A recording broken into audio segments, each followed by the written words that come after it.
Di antara adab yang hendaknya diperhatikan imam manakala sudah selesai dari sholat adalah yastaqbilul ma'mumina biwajhihi idza sallam. Imam dituntunkan untuk berbalik menghadap ke arah makmum. 180 derajat dia berbalik, membelakangi kiblat dan menghadap ke arah makmum dengan wajahnya apabila dia sudah selesai salam. Dan yang dimaksud ini setelah berhenti sejenak tadi. Diam sejenak tadi baca apa? Allahumma antas salam wa minkas salam tabarakta ya dzal jalali wal ikram. Sampai di situ saja baru kemudian balik. Bukan Assalamualaikum warahmatullahi langsung balik. Tapi Assalamualaikum warahmatullahi Allahumma antas salam wa minkas salam tabarakta ya dzal jalali wal ikram baru kemudian berbalik. Apa fungsinya berbalik? Boleh dicatat di dekat situ. Satu, mengikuti sunnah Nabi.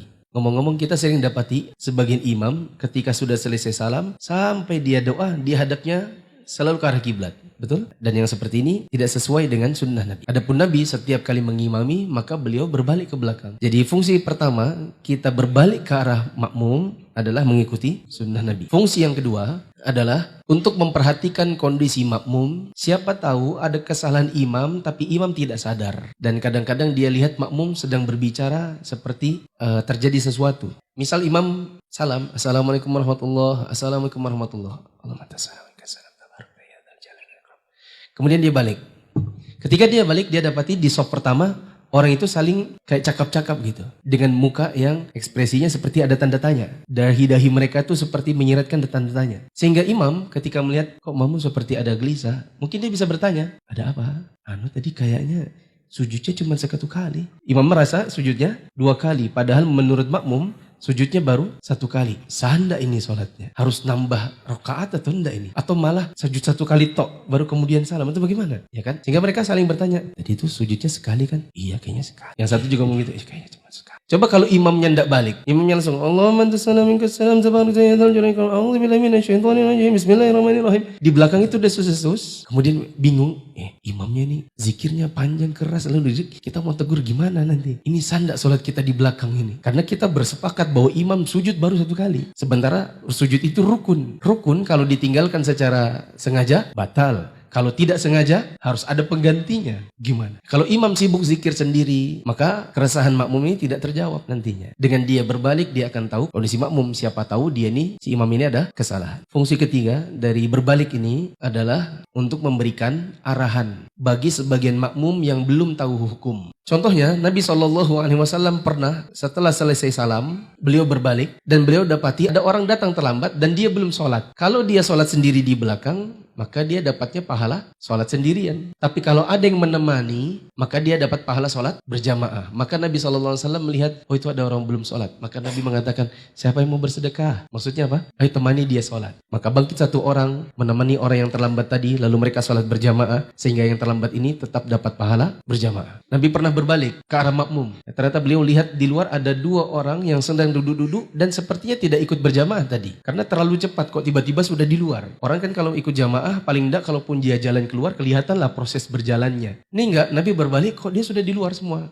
2 orang ini. Maka Nabi bilang, coba panggil yang 2 itu. Maka 1 orang keluar, panggil yang 2 ini, disuruh masuk. Lalu Nabi tanya, kenapa kalian tidak sholat? Kalian di luar tidak sholat? Iya Rasulullah, kami sudah sholat tadi di rumah kami, di tempat kami. Kami dapati di sini orang masih sholat, jadi kami duduk di luar. Maka Nabi SAW mengatakan, lain kali, bila kalian sudah sholat, tapi kalian mampir di sebuah masjid dan kalian dapati ada jamaah, maka masuklah bersama mereka, ikuti jamaah, dan sholat kalian yang kedua dinilai sunnah. Ini pengetahuan yang tidak diketahui oleh sebagian makmum. Oh ternyata orang terlambat itu bisa ditemani. Oh ternyata meskipun kita sholat di tempat yang lain, kalau kita mampir di masjid kita dapati ada jamaah, kalau kita masuk dapat sholat yang kedua dengan nilai sunnah. Nah dengan Nabi berbalik ada ilmu yang didapat. Ya, kadang-kadang kalau kita di zaman sekarang kita berbalik, kemudian kita dapati misalnya ada orang berjamaah berdua tapi imamnya depan, makmumnya belakangnya. Padahal cuma berdua. Harusnya kalau cuma berdua bagaimana susunannya? Imamnya di kiri, betul kan? Makmumnya di kanan. Nah kita dapat ini makmum belum tahu hukum. Kita bilang, majukan itu si makmum. Kan butuh orang ke belakang. Jadi 1 berjalan ke belakang. Terus makmum yang di belakang itu disuruh maju. Maju mas. Sejajar sama imamnya, berdiri di kanan. Kalau ada yang mengarahkan, tapi tentu yang bisa memandang awalnya siapa? Imam. Karena orangnya di belakang. Makmum kan hadapnya hadap kiblat. Mereka tidak lihat siapa yang paling belakang. Sedangkan imam ketika dia berbalik, dia dapati ada kesalahan pada makmum. Maka dia bisa suruh orang untuk meluruskan. Itu salah itu bentuknya. Cara susun softnya. Suruh maju itu yang imam, yang makmumnya. Tinggal nanti dorong saja. Maju mas, maju ke kanan. Yang penting dia jangan bilang, oh gitu pak.